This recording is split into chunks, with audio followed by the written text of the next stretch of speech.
Bom, senhores, estamos aqui de volta com o Dr. Ziru Costa, hoje recebendo a Márcia Lourenço, uma advogada.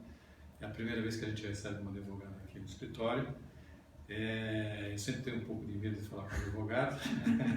Você fala bom dia para o advogado, ele fala, bom, por quê? Você tem certeza e tal, né? Então é sempre complicado. Então eu vou tentar me policiar aqui o máximo possível.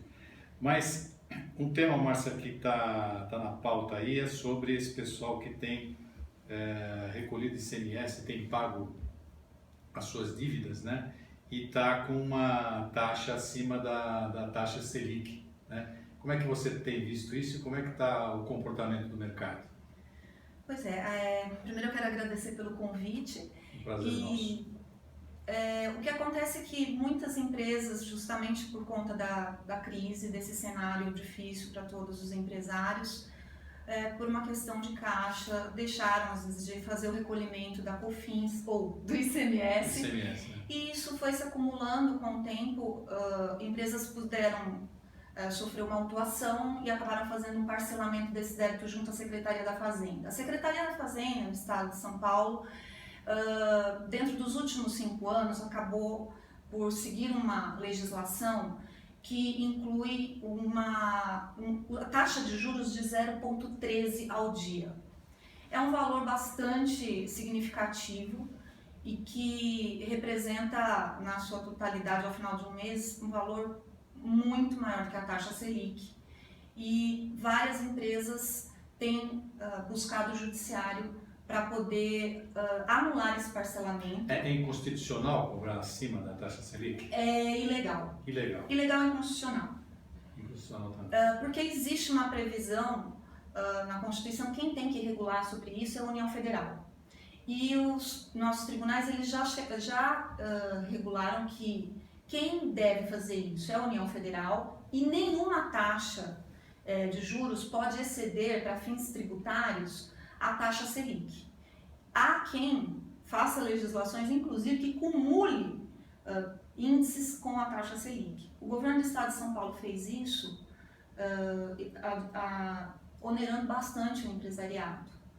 Tem empresários que foram executados, inclusive sofrendo penhora de seus bens, patrimônio da empresa, e é possível até fazer a anulação desse débito, porque a Fazenda não pode embutir nesse valor um montante desses juros que está acima da taxa. Agora, Márcia, deixa eu entender uma coisa. E vamos supor que você entre com uma ação. Você para de pagar esse parcelamento ou você faz as duas coisas concomitante, em paralelo? Não, de forma alguma.